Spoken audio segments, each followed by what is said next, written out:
आज आपण नाश्त्यासाठी केलॉग्स म्हणजे कॉर्नफ्लेक्स खातो. माहिती आहे हे फॉरेन कंट्रीचं ब्रेकफास्ट आहे. खरं आज पण आपण सगळ्यांना आवडीने खातो. तर तुम्हाला माहिती आहे ह्याचा शोध कोणी लावला आणि कसा लागला? आज मी तुम्हाला सांगते. 1894मध्ये अमेरिकेमध्ये दोन भाऊ होते, डॉक्टर जॉन हॉर्वे केलॉग्स आणि विल केथ केलॉग्स. हे दोघं भाऊ अमेरिकेतील बॅटल क्रीक सॅनिटेरियम या आरोग्य केंद्रात काम करत होते आणि तेथील पेशंटसाठी काहीतरी शाकाहारी पाहिजे म्हणून त्यांनी ते काय करायचे, गव्हाचं पीठ रात्रभर भिजवायचे आणि त्याच्या दुसऱ्या दिवशी काहीतरी ब्रेकफास्ट बनायचा. खरं एकदा काय झालं, त्यांनी गव्हाचं पीठ भिजवून असंच ठेवलं होतं आणि ते त्याचं काहीतरी करायला विसरले होते. मग त्यांनी काय केलं, हे पीठ वाया जाऊ नये म्हणून त्यांनी मशीनच्या रूपात त्यांनी ते सुकवलं आणि त्याच्या छोट्या छोट्या चकत्या तयार केल्या आणि त्या कुरकुरीत झाल्या. त्या दूध वगैरे खाल्लं तर ते एकदम चविष्ट झाल्या.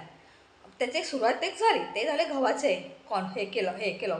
मग त्यांनी काय विचार केला, गव्हाच्या पिठाऐवजी जर आपण कॉर्न म्हणजे मक्याच्या पिठाचा यूज केला तर कसं होईल. मग त्यांनी मक्याच्या पिठापासून ते सुरुवात केली.